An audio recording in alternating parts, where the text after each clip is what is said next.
মুশরিক, আপনি তো কুফরি করে আপনার ঈমান শেষ হয়ে গেছে। আপনি আর আবু জাহেল এখন সমান। আবু জাহেল যেমন জান্নাতে যাবে না, আপনিও যাবেন না। এখন যদি বলেন কি আবু জাহেলের মতো অত খারাপ আমি, আরে ভাই ও বিশ্বাস করতো আল্লাহ একজন আছে। কি বেশি বললাম না? ও বিশ্বাস করতো আল্লাহ একজন আছে।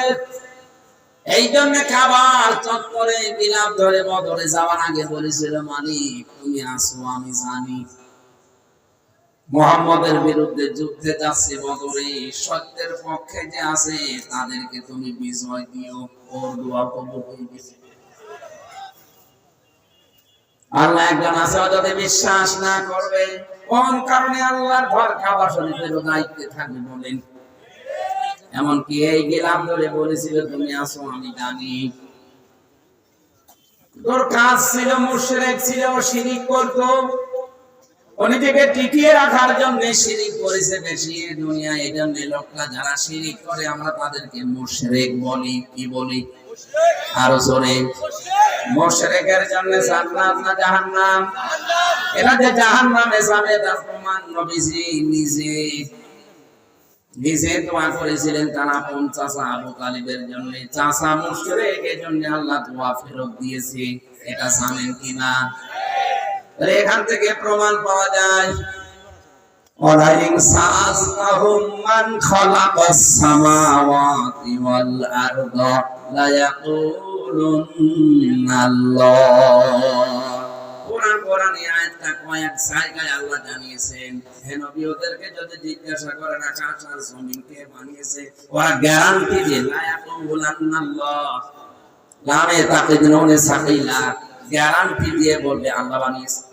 তাহলে আল্লাহ একজন আছে, কথা আবু জাহেলও বিশ্বাস। বলেন কিন্তু এই বিশ্বাসের সাথে সাথেও শিরিক করতো। আল্লাহ একজন আছে কিন্তু ওনার সাথে আরো অনেক শক্তি আছে, বিশ্বাস করার কারণেও মুশরিক। আমাদের দেশে অনেক মুসলমান আল্লাহ একজন আছে বলে, পাশাপাশি অন্য কেউ আছে এরকম বিশ্বাস করে। এজন্য যারা শিরিক করবে তার এক নম্বরে ঈমান নষ্ট হয়ে যাবে, দুই নম্বরে যারা কুফরি করবে তাদের ঈমান নষ্ট হয়ে যাবে, তিন নম্বরে যারা নেফাক করবে, মুনাফিক ছাড়া সব ধর্মকে সমান মনে করবে। এটা তাফসীর থেকে আমি একটা উদাহরণ লিখেছি।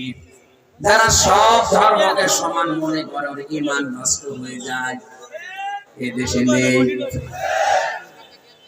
এখন যদি বলেন হুজুর এই কথা বলার দরকার নেই, আপনি ঘটনা আমার ৬০০০ যাবে, টোল আছে, রাস্তায় আছে, খরচ, ড্রাইভারের খরচ, তেলের খরচ, বলেন।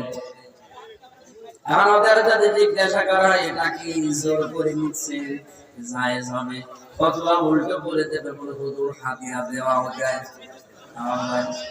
এটা কি হাদিয়া হচ্ছে?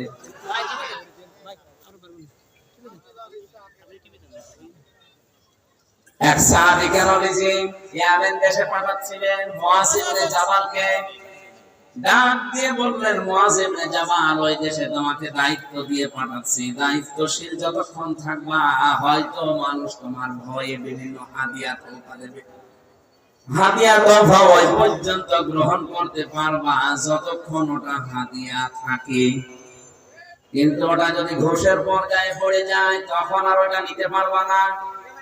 আজ যেই মানুষগুলো আমার কাছে গাড়ি থেকে ৪০০০ টাকা মনে করেন নিয়ে নিবে ৪ জায়গায়, ওই পোশাক না পরে যদি এই পোশাক পরে থাকতো আমি হাদিয়া দিতাম। রাতে হয় কি করে এতটুকু শেষ করেননি। এমন এমন হারাম কাজ আছে ও নিজে করতে ইচ্ছা করছে না, উপরের অর্ডারে বাধ্য হচ্ছে। উপরে যিনি আছে বলছে কর, নয়তো তোর এখানে ট্রান্সফার করে দেব, তোর চাকরি খেয়ে নেব, বাধ্য হয়ে হারাম কাজ করা লাগছে। এই জন্য নবীজি বলেন, কোরআন যারা ইজহার করবে, প্রতিষ্ঠা করবে, আর হালালকে হালাল জানবে, হারামকে হারাম জেনে মেনে নেবে, আদখালাহুল্লাহুল জান্নাহ, আল্লাহ নিজে তাদেরকে জান্নাতে প্রবেশ করাবেন। আশাফাহু ফি আশারাতিন মিন আহলি বাইতিহি, কুল্লুহুম কদ ওয়াজাবাত লাহুম নার। এখানে একটা তথ্য আছে, এই দিকে তাকান। তার জন্য সুপারিশের অনুমতি দেওয়া হবে তার পরিবারস্থ লোক থেকে এমন 10 জনের ব্যাপারে যাদের জন্য জাহান্নাম ওয়াজিব ছিল। কি ছিল? তার মানে জাহান্নামে যারা যাবে।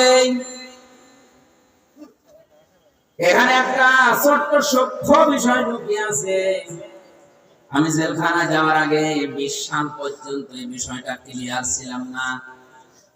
জেলে যাওয়ার পরে আমার অনেক আলেমের সাথে পরিচয় হয়েছে, বিশেষ করে মাওলানা মামুনুল হক, মাওলানা সাখাওয়াত হোসেন রাজি। এই সমস্ত আলেমদের কাছে বসে বসে যে বিষয়টা আমি পেয়েছি, আমি এতদিন পর্যন্ত যেখানে লেখাপড়া করেছি যে সার্কেলে, ওখানে এরকম ভাবে জানতাম যে কবিরা গুনাহ করে যদি কেউ তওবা না করে মারা যায়, ওই লোকটা জাহান্নামে গেলে মহান আল্লাহ ওকে আর বের করে দেবে না। মাওলানা মামুনুল হকের সাথে মাওলানা সাখাওয়াত হোসেন রাজির সাথে বহুদিন, প্রায় 2 বছর 8 মাস আমরা পাশাপাশি এই বিষয়টা নিয়ে প্রায় 15-20 দিন একাধারে আমরা আলোচনা করে ক্লিয়ার আমার কনসেপ্ট এসেছে। কোন মানুষ যদি শিরক আর কুফর, শিরক আর কুফর করে কেউ যদি মারা যায়, ওই লোকটার জন্য বিনা হিসাবে বিনা বিচারে জাহান্নাম পর্যন্ত পিছনে। কিন্তু কোন মানুষের যদি ঈমান থাকে আর ওই মানুষটা যদি এই দুনিয়াতে গুনাহ করে, সে কবিরা গুনাহ হতে পারে, সগীরা গুনাহ হতে পারে, তো তওবা করার সময় যদি না পায় আর যদি বাগী না হয়, এই মানুষটা যদি জাহান্নামে আল্লাহ দিয়েও দেয় কোনো কারণে, ঈমান যদি থেকে থাকে, মহান আল্লাহ তাকে যে কোনোদিন আবার বের করে নিয়ে হাউজে কাউসারের পানি থেকে গোসল করে আবার জান্নাতে দিয়ে দেবে। এখানে সূক্ষ্ম বিষয়টা কি? আপনার ঈমান যদি থাকে, কি থাকে? আজ বাস্তবতায় তো বাংলাদেশের দিকে আমি তাকিয়ে দেখি, ঈমান থাকার মতো অনেকেরই অনেক বিষয় নেই। আমরা জানি এখানে যারা বসে আছেন যে ওযু করলে ওযু ভেঙে যায় 7টা কারণে, নামাজ পড়লে নামাজ ভেঙে যায় 19টা কারণে, হজ করলে অনেক হজও ভেঙে যায় 5টা কারণে, রোজা করলে রোজাও ভেঙে যায় 2টা কারণে, আমল বা কাজ করলে কাজও ভেঙে যায়, নষ্ট হয়ে যায় 2টা কারণে। এগুলো জানেন কিনা? তাহলে ঈমান যদি আপনি আনেন, ঈমানও ভেঙে যায় 10টা কারণে। ওই 10টা কারণ যদি কারো ভেতরে থাকে আর লোকটা যদি বলে না আমার ঈমান আছে, আল্লাহর কসম আপনি তো মুশরিক, আপনি তো কুফরি করে আপনার ঈমান শেষ হয়ে গেছে। আপনি আর আবু জাহেল এখন সমান। আবু জাহেল যেমন জান্নাতে যাবে না, আপনিও যাবেন না।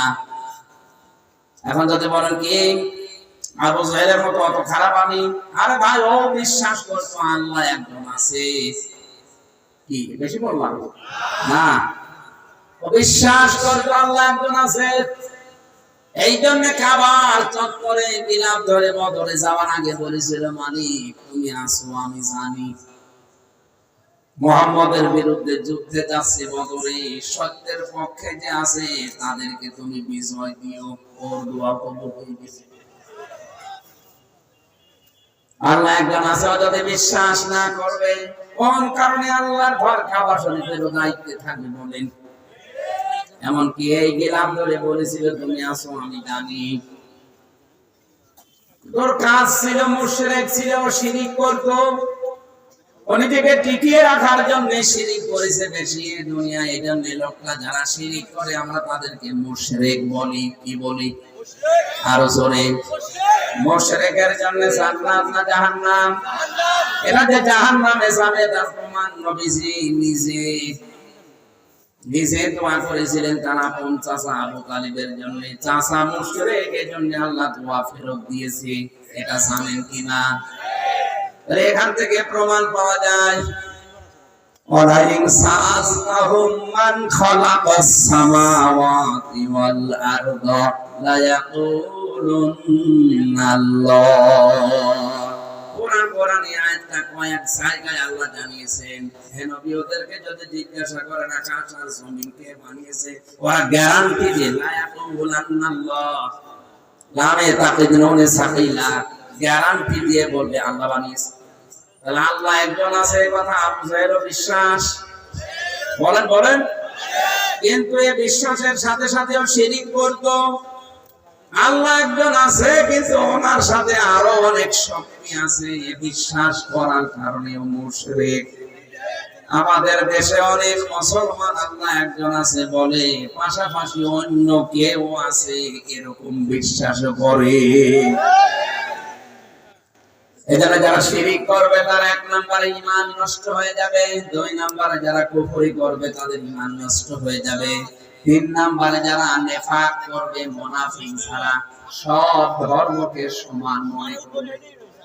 এটা তাফসীর থেকে আমি একটা উদাহরণ লিখেছি। যারা সব ধর্মকে সমান মনে করে ওর ঈমান নষ্ট হয়ে যায়, এ দেশে নেই। এখন যদি বলেন হুজুর এই কথা বলার দরকার নেই, আপনি ঘটনা